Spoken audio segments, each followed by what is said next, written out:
É isso aí, Valentim. Pois é, mês de setembro, Setembro Verde, a gente vai falar sobre um assunto muito interessante. O doutor Felipe está aqui ao meu lado e o importante, hein, é a gente sempre falar um pouquinho sobre a questão de doação de órgãos, que é exatamente o que a gente vai falar sobre o Setembro Verde. Mas antes disso, doutor, vamos rodar a vinhetinha, a gente já fala aí, vai.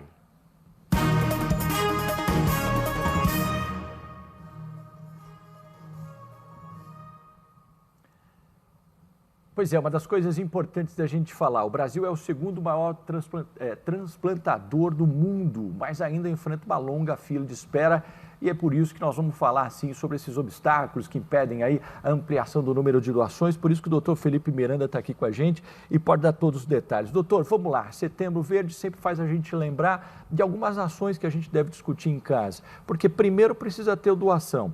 Segundo, a pessoa que precisa, muitas vezes recebe o diagnóstico e fala, pô, você vai precisar de um rim, por exemplo, mas, meu Deus, minha vida vai acabar, como é que eu faço? Como é que funciona essa cadeia toda, doutor? Tá, muito importante, obrigado pelo espaço. Então, quando a gente fala de Setembro Verde, ações para realmente conscientizar sobre a doação de órgãos, né? O primeiro passo, você falou, é em casa, né? A gente ter essa noção, a conscientização sobre a doação e falar para a família que você tem a intenção de doar o órgão. É um sistema muito complexo, né? A gente tem que ter primeiro a doação, né? A gente tem que ter aquela doação em vida, né? Ou a doação quando tem a morte, né? Aquele paciente, a família concorda na doação dos órgãos e tem todo um sistema, uma cadeia que o paciente que tem a necessidade de um órgão, ele vai estar numa fila, né? Que é a fila de transplante. Quando a gente fala de nível de Brasil, a gente é o segundo maior transplantador do mundo, mas a gente tem o principal, o maior sistema público, né? Então, é de bastante energia, né? A gente tem um sistema público que realmente funciona. E o processo de doação, ele envolve desde a fila de transplante, o paciente entrar nessa fila, que é um processo, né? Desde ter a doação e ter o transplante, né, propriamente dito. Então, é uma cadeia de eventos muito bem estruturada. Vamos tentar entender, eu vou tentar extrair de você aqui para a gente poder saber todos os detalhes. Cobrimos várias vezes, muitas vezes a polícia rodoviária auxilia no transporte, o helicóptero Águia auxilia no transporte, a gente vê parceiros fazendo isso, você vê, nós estamos até trazendo imagens para você de uma expectativa de pessoas que, infelizmente, morreram, mas deixaram os seus órgãos, né, com a autorização da família, e por outro lado você tem na ponta da linha ali alguém com uma expectativa de vida muito grande. Primeiro passo, essa conversa dentro de casa tem que ser clara, né, doutor? Sim, tem que ser clara, né? A gente tem que realmente a pessoa pensar sobre o assunto, se conscientizar e falar para a família, olha, se acontecer, né, de eu ter a morte, eu quero doar meus órgãos. É o primeiro passo. E a recusa do transplante é a principal causa de não acontecer, de realmente aquele possível doador ele não efetivar a doação.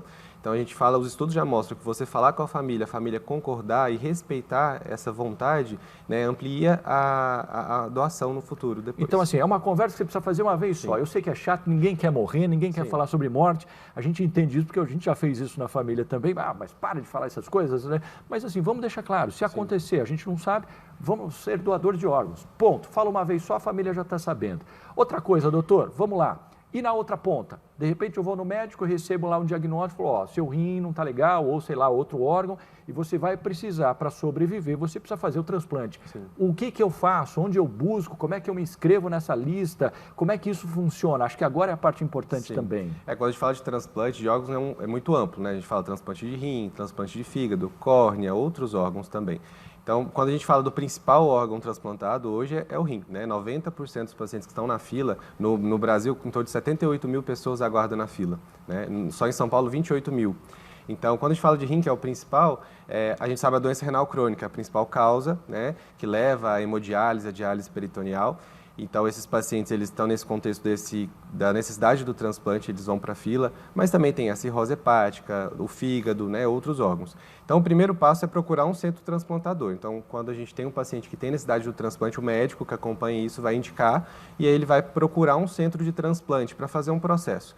Esse processo tem todo um preparo, a gente tem que fazer exames para o paciente que recebe, que é candidato ao transplante, ele também tem que estar bem de saúde e ele não pode ter nenhuma contraindicação para isso. Então ele faz todos os exames para saber em que condições ele está para receber, e isso pode alterar o lugar da fila dele, dependendo da gravidade, doutor, ou tudo isso é respeitado mesmo? Como é que é? Sim, quando a gente fala de fila, muita gente pensa que a fila é uma ordem de entrada, né? Eu entrei, eu estou no final da fila, não é muito assim. Então, o principal parâmetro para a fila é a compatibilidade, que entra no tipo de sangue. Tem a compatibilidade, quando a gente fala de rim, por exemplo, HLA, é como se fosse a identidade genética da pessoa. Sim. Isso ajuda. E entre outros critérios, o tempo de diálise, por exemplo, quando é de rim, e entre os critérios de gravidade, né? Igual o caso recente, né, que a gente viu noticiado do transplante do Faustão, por exemplo, né? Muito falado. Então foi uma situação que a gente teve uma gravidade clínica, né? Ele tinha uma situação de uma insuficiência hepática, ou seja, o fígado dele não estava funcionando mais. Diferente da diálise, que a gente tem a hemodiálise para fazer esse trabalho no fígado, a gente não tem uma terapia tão eficiente. Então ele precisou do transplante de fígado num cenário crítico, grave. Então ele não furou a fila. Ele estava num cenário que, se ele não recebesse o transplante, ele iria ao óbito, né? Então, ele foi priorizado por condição clínica. Aí o pessoal fala, mas por que ele recebeu o rim junto, né? É um conceito do transplante duplo. Por quê? Se eu tenho um fígado que não funciona e eu tenho um rim que também precisa da diálise, a chance desse transplante de fígado dar certo é se eu conseguir fazer os dois, para eu tirar ele da terapia. Então, entra critérios clínicos do paciente, tudo isso vai entrar na categorização, né, na priorização da fila. Doutor, nós já acompanhamos aqui já cirurgia ou transplante de coração da nossa região, nós já vimos isso acontecer. Transplante de córnea, que parece ser bem comum, né? Rim, enfim, até pulmão, nós já vimos isso acontecer também aqui na nossa região. Vira e mexe quando temos amigos e parceiros que trabalham com isso e saem correndo aí, né? Porque é uma questão de tempo. Cada órgão tem a sua durabilidade. Como é que é trabalhar com isso? Porque muitas vezes sai do interior para São Paulo. Mas, por exemplo, vamos lá, só para a gente poder entender. Eu tenho uma pessoa nessa condição, eu preciso desse transplante rápido. Não sei que órgão você pode me dar o exemplo. De repente tem uma pessoa aqui em Ribeirão Preto. Quanto tempo, por exemplo, um fígado, um rim, entre tirar da pessoa que aceitou essa doação, que não, infelizmente não tem mais como sobreviver, e a pessoa que está lá para receber? Como é que é essa logística? Cirurgia de retirada, e enquanto isso eu já tenho o paciente entrando no hospital para receber esse órgão? Sim, é um esquema que tem que ter uma cadência, né, de eventos, né? Então a gente tem um tempo, por exemplo, quando a gente fala de órgãos como coração, pulmão, é um tempo muito curto, 6 horas. 6 horas. Depois que retira do corpo, ele tem que fazer o transplante. Não, você está falando de 6 horas quando retira do corpo. Do corpo, sim. Tá. Então, por exemplo, se eu fiz a cirurgia de captação, em 6 horas eu teria que já fazer a cirurgia do transplante naquele paciente que receba o órgão. 6 horas você está me falando, fazer a retirada do órgão... depois que retira. Então, te retirar, eu tenho 6 horas, mas aí eu preciso do translado disso, Sim. eu preciso transportar isso Sim. e transportar em condições para não prejudicar o órgão. E automaticamente, em 6 horas, eu preciso estar já o paciente pronto para receber. Sim. Quer dizer, parece um tempo, mas não é, né? Não, é bem curto. E aí depende, porque às vezes o paciente está no outro estado, aí depende de avião, né? Equipe médica. Sim, tem que ter toda a equipe, tanto de captar o órgão quanto do transplante, né? Agora, outros órgãos tem mais. Por exemplo, quando fala de fígado, a gente pode ir até 12 a 24 horas. O rim é 48 horas. A gente sabe que quanto antes, melhor, porque aumenta a chance do transplante dar mais certo. Mas a gente tem um tempo maior. Tem tecnologias novas surgindo, mas até então a gente tem um tempo muito exato. Por isso que o sistema tem que ser muito integrado, né? E às vezes pacientes que estão muito longe, por isso que é regionalizado também. Então, por exemplo, dentro de São Paulo, tenta se regionalizar, porque se a gente pega um órgão desse do coração, a gente consegue transportar até lá para o Acre, por exemplo, para fazer um transplante de forma tão rápida. Então, não daria muito certo. Então, você consegue Sim. regionalizar e trazer para uma região. Isso é importante. Então, vamos lá, para a gente relembrar, quando a família é ciente, a doação acaba sendo rápida, você tem esse tempo que você precisa para chegar até a pessoa que, obviamente, vai receber isso de acordo com essa análise clínica feita por um especialista, por um médico sobre isso. Tem crescido muito essa questão, doutor? Essa logística, essas doações, elas têm sido satisfatórias ou ainda há necessidade das pessoas se conscientizarem mais? Como é que está isso? Então, a gente tem crescido, né? Quando a gente fala ano passado, foram mais de 30 mil transplantes, mas ainda é pouco. E o principal motivo é a recusa. Entra dois gargalos, né? A dificuldade, às vezes, das pessoas passarem para os seus familiares que querem doar seus órgãos, né? Às vezes, os mitos inverídicos sobre o processo de não acreditar no processo do transplante, que é um processo muito rigoroso, muito ético, muito seguro.